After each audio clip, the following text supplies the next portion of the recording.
What's going on, everybody? Welcome back to another episode of the Swagcast. Today, I have a very special guest. Some of you know him as Marx. I know him as 8-Bit Sugar.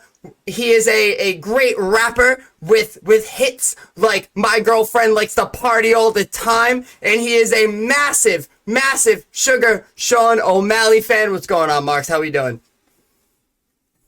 I'm doing good, bro. How you doing? I love that intro.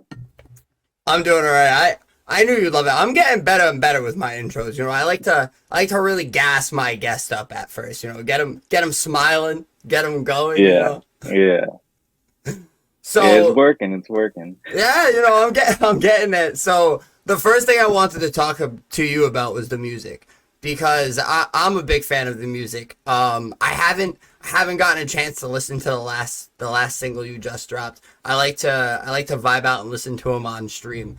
But I listened the last EP. Two of those songs are in my workout list, especially Party All the Time. I just, I love when you hit that chorus part. It's my favorite part, and I wish the chorus was like 25 minutes longer. I just be vibing out there with it. But so I want to talk about the music and how you kind of got into creating music. Like are there any artists that inspired you? Did you listen to an album and you're like, "Oh my God, I got to get in the lab," or what was your biggest inspiration to making music? So it was I was little. I was young, and I loved Linkin Park.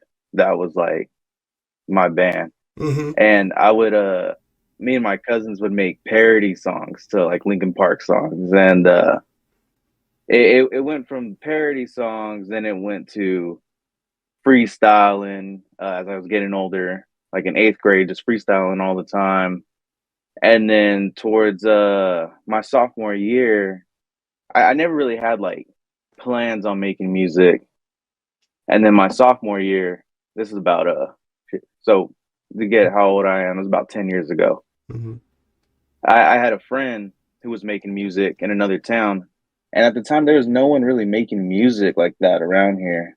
And I heard his music, and I was just like wow, like this is something that I want to do too, because I thought he was great. I was like, I didn't know people from here could make music like that.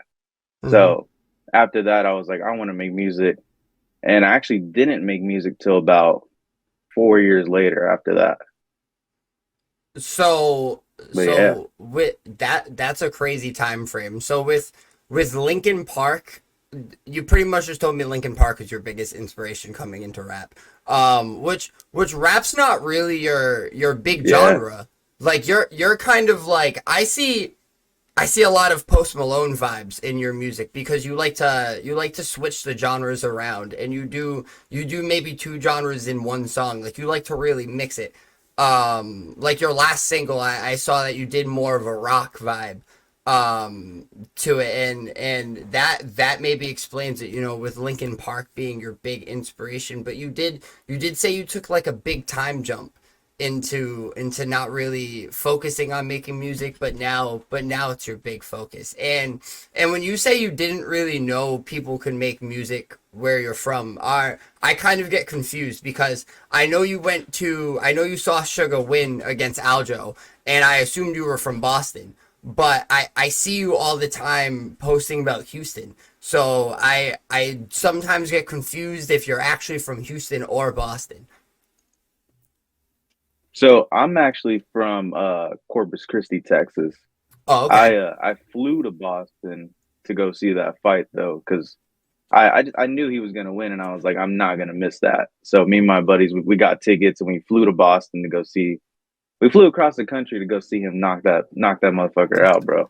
That's a crazy flight to take, but I mean, I guess you're happy with the results you got in that because I know if I flew across the country and Sugar lost, I would have been livid. But a second round knockout, making him kind of look like Goku. That's a little crazy. Okay, so you're from Texas, and I'm assuming kind of a small town in Texas, or is it a big town? Yeah, It's pretty small. Okay. It's pretty small over here.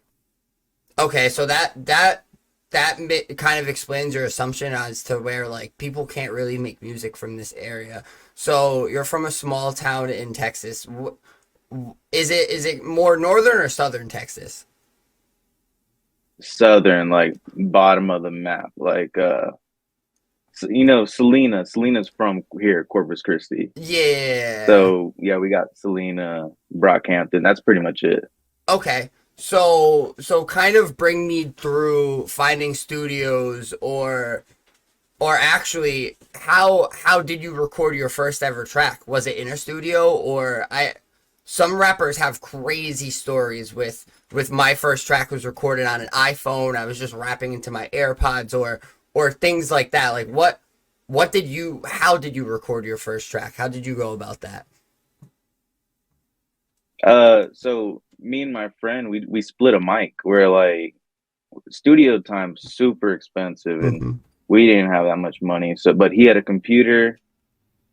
We downloaded a free program, and we went and we bought a mic, and we took it home that day and just started recording. Had no idea what we were doing. Everything sounded horrible, but it was like the start. Like we got the mic. This is what we need, and we just started recording.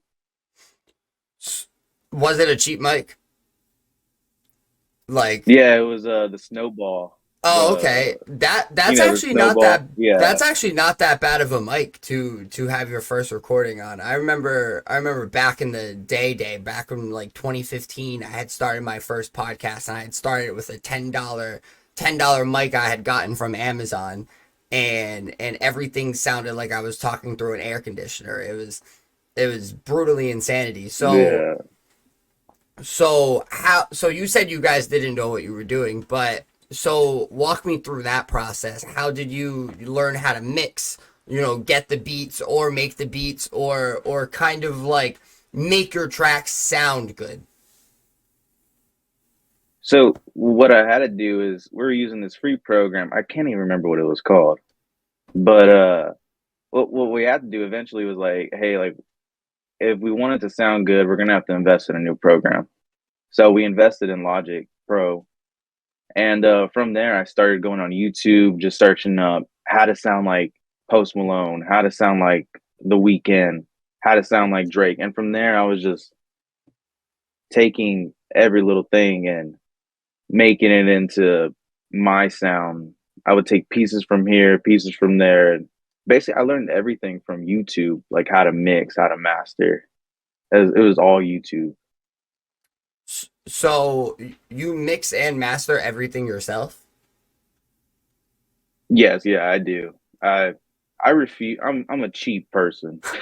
I refuse to pay for studio time, mixing, mastering. I'll do all that myself. I'll just pay for a beat. Okay. That's what I'll pay for. So even still to this day, you don't pay for studio time. You don't walk into a studio. You just kind of do everything yourself. You have like a little homemade Yeah, bro. studio. Yeah, bro. I got my mic right here. That's what I record on now. I do everything myself because there was a guy that was recording a lot of people here, and he left, and it seemed like a lot of people were left without a way to record, and I was like, I don't want to be like that. I want to be able to record myself when I want. I don't want to have to go to someone else. I want to be able to do it. Hmm. Okay, so like beat wise, you said you do pay for beats. How do you find beats and kind of say, oh, I need to make a track on this? Like, do you have I'll certain just so producers that you just kind of like wait and listen, or like kind of like, oh, send me something when you got it, or yeah. So uh, there's this one producer I had met on Instagram. His name's Soggy Murrah. Shout out Soggy Murrah. All his beats are fire. With his beats, I feel like songs just come supernatural to me. I got some friends that are producers, and I've also met a lot of people on Twitter who just ask me like, "What's your email? I'll send you beats," and then boom, they'll send me like 20 beats, and I'll just go through and pick which ones that I like, which ones I don't like, and just yeah, just go from there. And basically whichever ones come natural, like which ones I could vibe to basically. And if I get a beat and I feel the words already coming, I'm like, yeah, this is the beat. S- Okay, so you actually pretty much just asked my next question for me. So are a lot of your lyrics, do they kind of come to you? Do you write, or are they more like kind of like freestyle vibes, most of your songs? A lot of it starts off with like the freestyle vibe, and then I'll see what I like from there, and then I'm like, all right, that doesn't sound too good, but the melody and the flow is what I'm really looking for. And then from there, I'll start writing. But like that rock song I just dropped a couple weeks ago, I didn't write a single lyric down. That was just all came to me, and I was like, I'm just gonna record it like this, and that's how I did that one. But usually with the rap ones, yeah, I'll write for those. Okay. So when recording, do you like is it like a couple sessions? Like do you ever like record a track and you're like I need to re-record that or things like that? Like how long does it really take you to like get a recording down? Not the like after work of it, just like to record it. So like yeah, there's one song I just recorded and I'm listening to it right now. I did the hook and I could not come up with a verse. So it took me a whole week and then I went back to it and then the verse came. But like Party All the Time, that one, I was gonna go somewhere and I was like, I got an hour. Let me try to record this song. I'm trying to record as quick as I can. And yeah, Party All the Time took like an hour. That's like my favorite song. That just because like I can sit back and just like sing it easily. It's one of those like if I heard that in the club, like I'd be going crazy. I mean, I'm in old people clubs now, but Yeah. like even before that, like I'd be going crazy out there with the youngsters. So, all right, so let me change this conversation a little bit. So, you flew across the country for sugar. Uh but you're not just a sugar fan. You're an MMA fan in general. you Yeah, you yeah, you for love sure. the sport of MMA, and something I like to point out often is a lot of big anime fans are also fans of MMA later. And you're a massive Dragon Ball Z fan. Yeah, yeah. One of your Big last fan. photo shoots, you had all of your classic VHSs, which was fucking sick, by the way. Those VHSs are probably like that. That's like a gold pit you're sitting on right there. Could send some children to Yeah, yeah. My college. yeah, my girlfriend actually bought those for me for my birthday last year. All original Funimation dub. Yeah, no, that shit's sick. Like that would be sick to have in a little like back shot, a nice little setting. But so I'm a big Naruto guy myself. Um, I've watched bits and pieces of Dragon Ball Z, but I'm not the biggest Dragon Ball Z guy. I loved every second that I have watched, and I've seen. I'm a big sucker for all of the power up memes. If there's any power up jokes, I cry laughing immediately. I do think that shit is funny, which draws me to the show even more. So with your love for UFC, you've actually gotten like a big buzz on Twitter because of it. And I feel like you were the first one to tweet out to actually notice that when when Sugar was running in the rain that day, and he saw a goofball shadow boxing, and then later it turns out that it was Marab. Yeah, I was on Sean O'Malley's Snapchat and I saw him looking at that guy shadow boxing and I was like, like it's crazy because I was like that dude looks like he's shadow boxing pretty good. Like he doesn't look like just some rando. And then I go on Instagram, I follow Marab on Instagram, and then I see him in the range of shadow boxing and I was like, oh, this would be a banger tweet. Like this would be a funny tweet if I just put both videos together. Like Sean O'Malley caught Marab shadow boxing in the rain. I posted it, and ESPN and Full Send and everyone took it from me. I mean, they gave me credit, but yeah, it was everywhere after that. Nah, but that shit was hysterical. And Marab's a goofball. I love everything Marab's been doing. Like content wise, he's really been killing it, like really selling his name, even though his fights are boring. That's why he needs to be funny on online. So, is that a fight that you want to see? Marab versus Oh Sugar? yeah, yeah, for, for sure, for sure. Dude, and like the crazy thing is, last year at I went to Cheeto versus Corey, and I met Marab at he was doing a little meet and greet, Mm-hmm. and dude, he is one of the coolest, nicest people like that I've met as a fighter, like fighters that I've met. He There wasn't very much people in line, but as soon as he got off his van or whatever, he went and he shook everybody's hand in line and was just like, "Thank you for coming, thank you for coming." And it was just real cool. You can tell he's a real humble dude. He's a goofball, but you can tell he's real humble, and he deserves the title shot now. I just think Sugar's just way too much for him, though. So I yeah, s- he s- deserves it. he does deserve the title shot. I hate that Sugar's kind of like ignoring him to like jump to Ilya, which I don't want to see Ilya versus Sugar right now. I think they both need to kind of do more, but with Sugar, I do think Marab has the advantage in just kind of being able to lay and pray. He but Sugar didn't really get to show his like takedown defense abilities. He's shown it a couple times, but I think Marab will be able to take him down. That's the only problem. I do think Marab will be able to take him down and will actually use his wrestling, unlike Aljo, because Aljo didn't wrestle in that fight. If Aljo tried to wrestle more, I still think Sugar was getting it done, but it could have been later. Yeah, I think Aljo just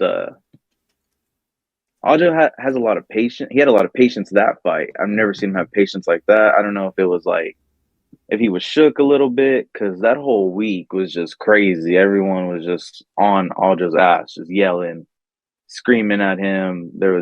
Everyone hated Aljo there, and yeah, I don't know. I've never seen him fight that timid before. Usually he's out there, he's throwing kicks, throwing punches, just trying to overwhelm you with volume and then get you almost like Marab does, and then get you against the cage and start looking to shoot. But I don't know if it was Sean's reach or his footwork or the feints. There was a couple times in that first round where uh, Alja would throw his leg up and Sean would kick his knee, and it was pretty dirty kicks. I don't know if that was stopping him, but I think Marab's very like fuck it, I'm just gonna go forward. I'm just gonna whatever if I gotta eat one, I'm gonna eat one and I'm gonna go in there and I'm just gonna shoot. I think Marab's like that, so I think it's gonna be very interesting. Yeah, no, for sure. And I do want to see it bad because I feel like the buildup will be really good. There's so much between the both of them already that would make the buildup interesting. It would be a high selling pay per view for the UFC. It would be good for Sean. It would be good for Marab. I just think it would be good for the MMA community as a whole too, because we need a big event like that. However, I don't know if you're a Connor fan, but yesterday or maybe the day before, some random fighter dropped that Connor versus Chandler was going to be UFC 303. Yeah, I saw the video where he's like on the beach and he announced it. I think it said June 29th. Mm-hmm. Are you a big Connor guy? Yeah, I'm yeah, bro. Connor is one of my favorites like ever. I and that's it's funny because like growing up, I was watching Connor rise, and I kind of didn't believe the hype at first, and I was like, when he was gonna fight Chad, I was like, I don't know about Chad. He's a wrestler. We haven't seen Connor's wrestling, and then he won. And I believe I picked Connor against Aldo.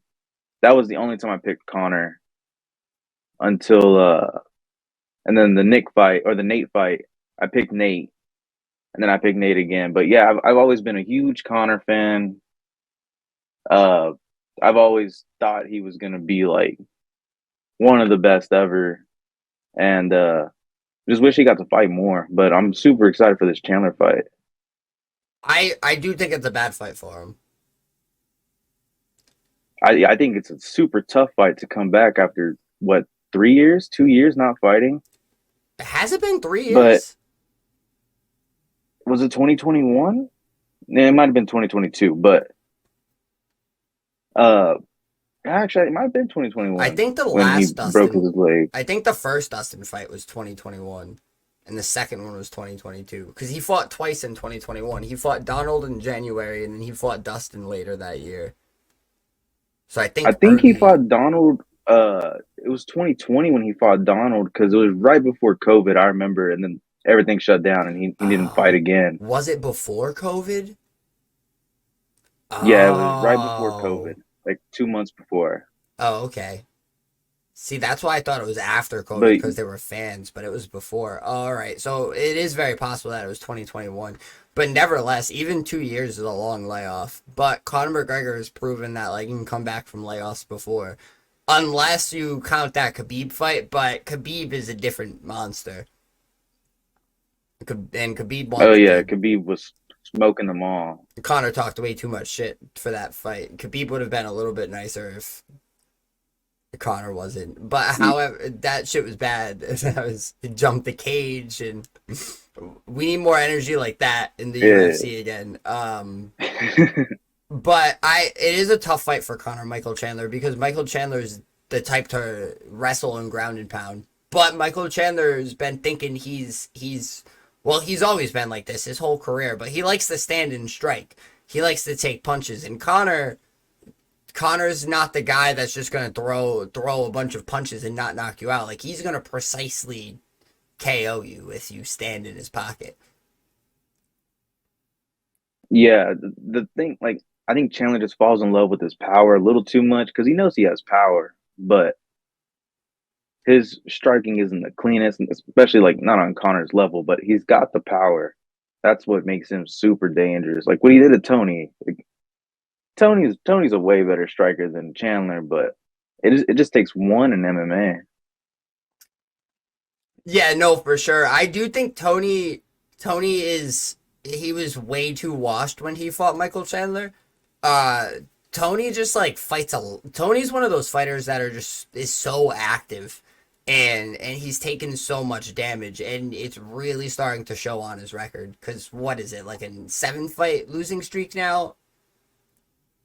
Yeah, something like that. And it sucks because I was a Yeah, massive Tony fan when I was first like getting into MMA. Like I was massively into Tony Ferguson. He was always in wars. It was always a bloodfest. And I feel like ever since he was chasing that Khabib fight, he just kind of slowly fell off. yeah. I mean, I don't know if it was the when he was supposed to fight Khabib and he did the weight cut, even though he didn't need to, and then he fought Gaethje like 3 weeks later. I don't know if it was that messed him up or if Gaethje was just a bad matchup for him. Um, I picked Tony to win that fight when that happened. I thought Tony would overwhelm him in the later rounds and get him at the Darce, but yeah, I don't know. After that, Tony was just never the same. I really thought he was gonna beat Patty. I really, really had a feeling he was gonna beat Patty the Batty, but Patty ended up pulling it out. Yeah, Patty looked good the first round, and the second round looked all right. And third round, it was like you could tell he was just trying to survive after that Yeah, one. yeah, no, exactly. So now, because you've commented on a couple of my posts about the jitsu, do you do any training yourself? Yeah, I'm actually almost a year ago I got my blue belt. Oh, okay. So you've been doing jitsu for a while. Yeah, I actually started doing jiu-jitsu back in 2011. Okay. and just been on and off. And then about last year, I got consistent again. Or actually, in 2022, I got consistent again with it, Mm-hmm. and yeah, I ended up getting my blue belt within like 7 months. Okay. So I just want to make clear, it does not. You had the prior experience from like the you said 2011, and you weren't very consistent. So it all started to come back, and then you it was easier for you to get your blue belt from there once you took it consistent. Some of the viewers may jump into this like, oh my god, I didn't get my blue belt in 7 months, cause I'm 2 months deep.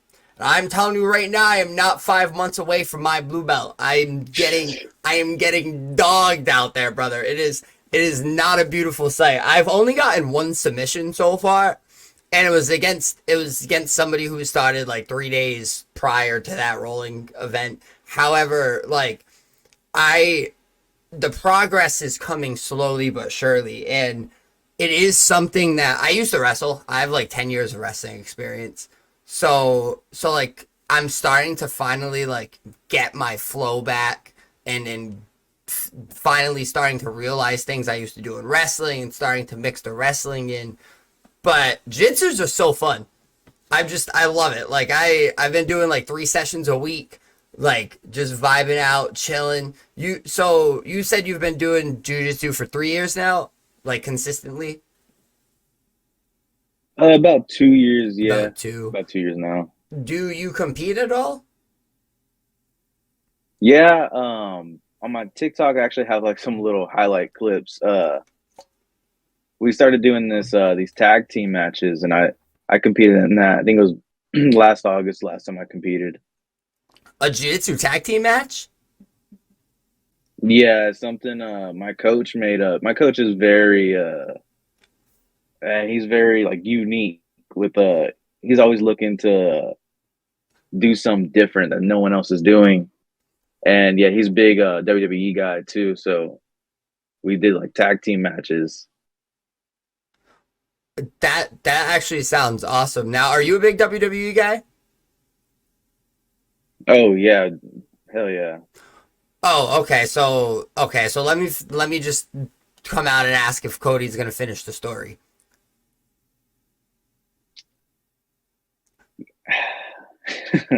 I don't I don't know. I don't know if he is. I want to say he's gonna win the belt, but he's not gonna finish the story. Roman's not gonna go away. I don't I don't know if The Rock's gonna help Cody win it. That's what I'm kind of leaning towards. But I think you will see Cody defend it at SummerSlam against Roman, and I don't know if he'll take it there. And the story may just keep going on till next Mania. I've been hearing that one a lot more. I think Cody wins at this Mania.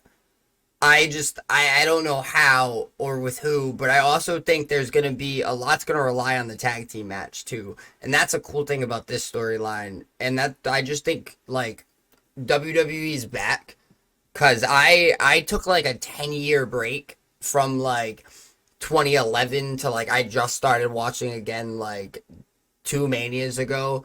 So like 2021, 2022, and I just think like the stories they're telling now are like back like to like the ruthless aggression era or things like that, because it's been down bad for like the last like decade. It's been down bad, and this whole bloodline story, a lot of people are saying it's getting dragged out or it's getting boring, but there's like times where it feels like it's getting dragged out, but there's always like a new buzz added, and like The Rock coming in is so massive, and it some people say it felt forced, but I like how like night one's gonna determine what happens night two. Like we don't just have one match, we got two.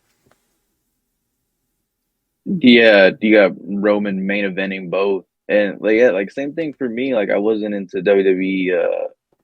I mean, I was into it like in '07 as a kid, like WrestleMania 24 around that era, and then I actually got back into it like in 2013 or 2014 because of the Shield. I don't know what it was about all of them, but I love Seth Rollins, I loved Roman Reigns, Dean Ambrose, and yeah, I got back into it because of the Shield, and then I actually went to Elimination Chamber with for Kevin Owens' debut here.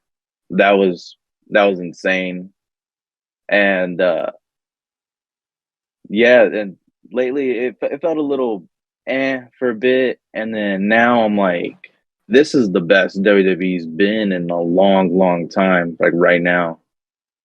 Yeah, no, for sure. And it's all like it feels great because it's all stars that like have been kind of like homegrown into like the WWE like status, and like Roman and Kevin Owens and Sami Zayn and like the Usos, all those guys have been there for years, and they're finally all starting to get their shine. Do you watch anything outside of WWE or like just the WW dubs? I'm I When AEW first came out, I was watching it a little bit. I was super excited for it because that's when I felt like WWE was starting to fall off a little bit. And then AEW came out and I was like, whoa, what is this? Something new. And it's funny, I was actually in an airport coming back from Boston, and this is when I used to work. It was in 2019. I was coming back from Boston and they were coming back too, some AEW wrestlers, and I had no idea who they were, but I was just telling them like, yo, like I'm super excited for this. I think y'all are the future. And but after that I never really paid attention too much. Maybe when CM Punk went there, but that was it. Nothing really too much outside of WWE.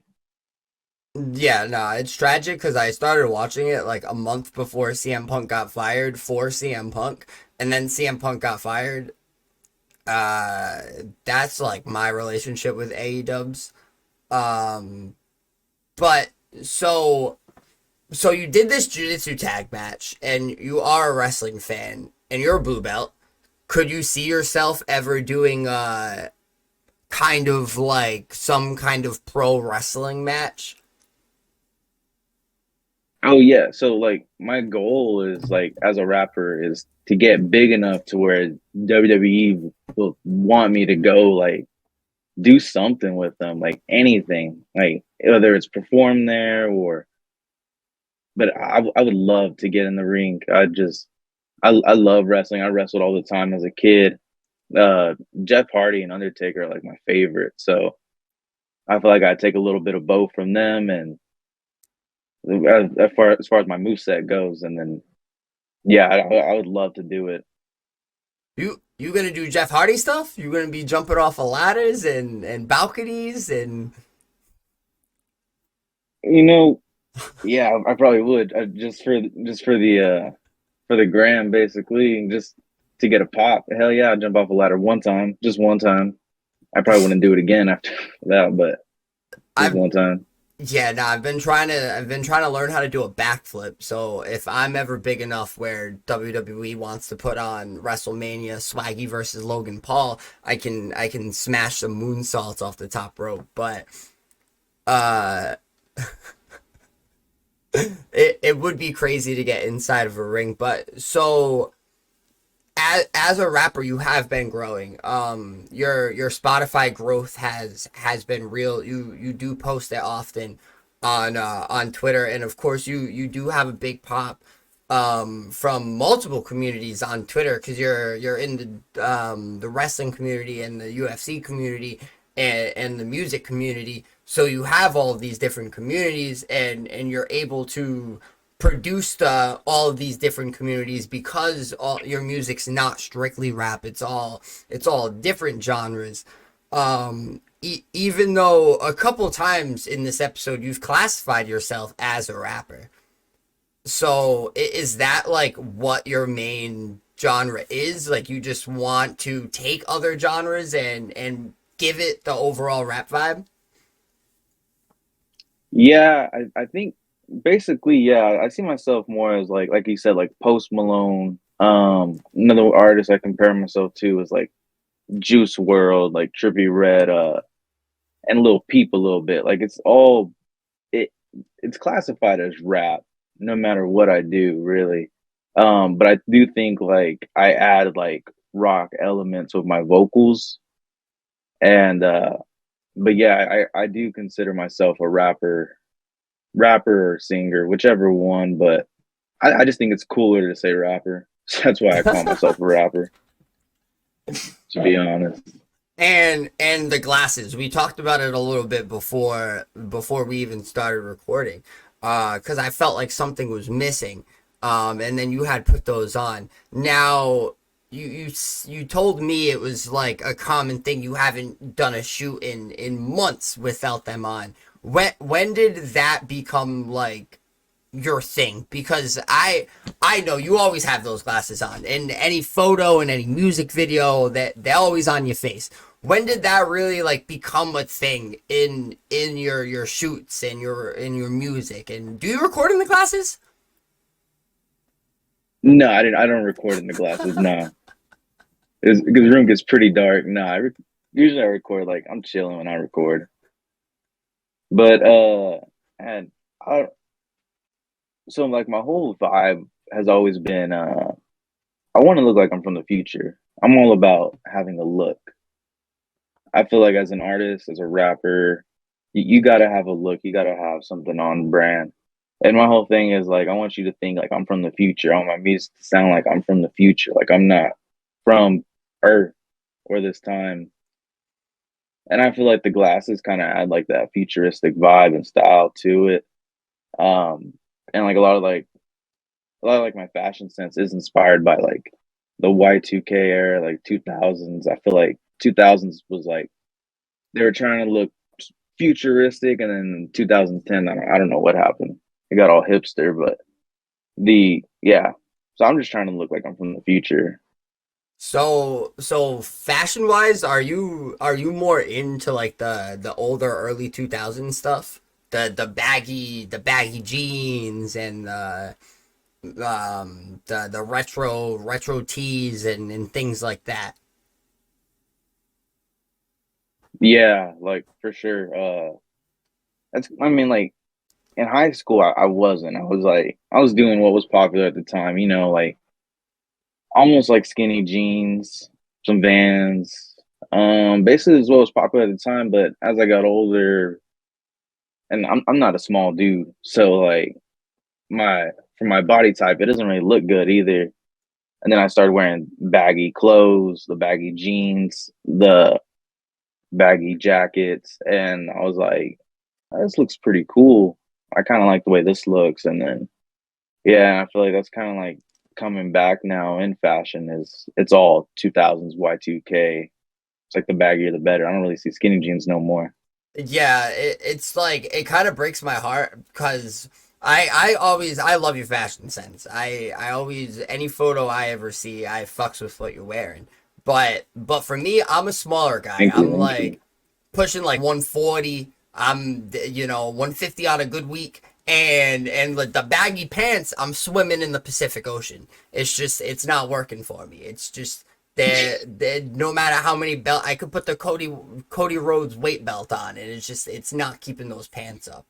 But I do fuck with your fashion sense heavy, and I think it really helps the vibe of your music videos as well.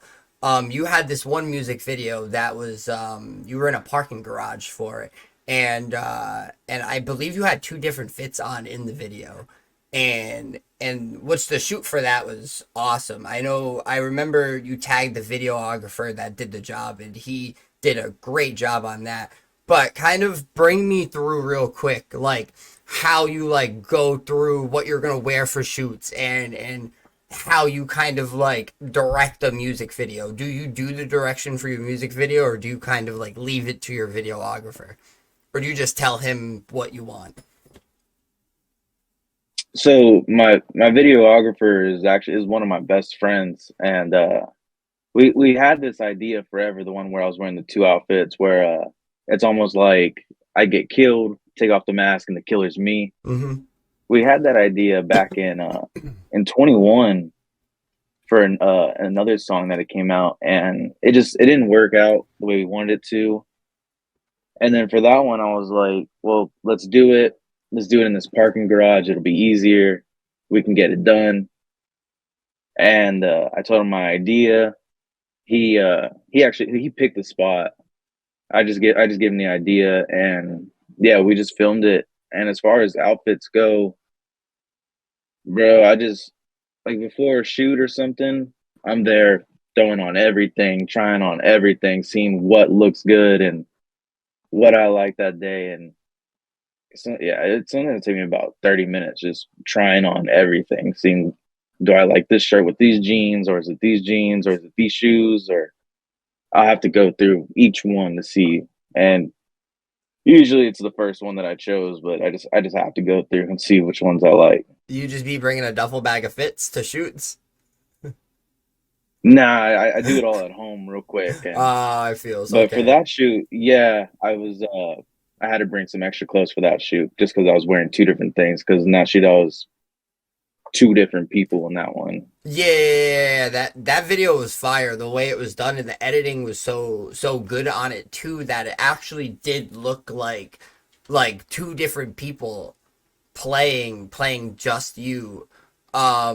So did you do all, because when I have reacted to that video on stream, a lot of my chat was like, "Oh, it's probably a second person and they just moved the head down, Photoshop it on." And I was like, I don't think it is. Were you both people for that?" Yeah, yeah. So like the way it works is you shoot something, and you could do this on your phone too on CapCut. But Mm-hmm. you shoot something, you'll be on this side of the frame, and then you shoot something again, and you're on this side of the frame, and you just layer them. So it looks like it's both of you, like there's two of you. It's just a layered shot. So you don't move the camera because if you move the camera, it messes up everything. Okay, But so yeah, it's pretty simple actually. yeah, that's not bad at all. It does sound pretty simple, but so your videographer is like your best friend. So does that make it easier to like get video shoots done and planning wise that like you're actually like close with your videographer that like you can just like text them and be like, "Yo, Tuesday, let's meet at the garage. Like let's get this done." Yeah, well, he is the best videographer in all of South Texas. So I'll text him like, "Are you free this day?" Because everybody's hitting him up. But it does make it easier that he is my friend. He will fit me into his super busy schedule, and it makes it easier to work with too. Like I know the guy, the vibes aren't off. We've been friends for like 7 years now. So it does make it easier that he is my friend. Yeah, I always feel like it's easier when you're closer to somebody or you've worked with somebody for a longer time to really like make something like because at the end of the day y'all are content creating and it is music but the video is like content part and like it's very good to have good vibes around and to make like the especially the impressive art that you guys are producing it definitely takes a good bond. um but yeah, man, I love the music you're producing. I do have to check out that new song, and you kind of got me hyped a little bit because you did really push that rock sound to it. So I do have to check that one out. But thank you so much for spending time with me on this episode. I know you gotta go back to work. Do you want to tell everybody where to find your music, where to find you on different socials? Anything to plug? Yeah, y'all check out my Instagram at Soldier Marks. It's like Soldier Boy, Soulja, and Marks, Marx. Soldier Marks. You can find me on Twitter too at 8_bit sugar. That is my burner account where I tweet everything that's on my mind. It's his best account. That I love the shit that you be tweeting over there. You always have me dying. But thank you so much. Make sure you subscribe to the channel if you haven't subscribed already. Go check out Sugar. If you haven't if you haven't checked out our other podcast that I do with Doc from Primetime, make sure you go check it out in Primetime MMA PT Postmortem. I love y'all, and we'll see y'all next Wednesday. Peace.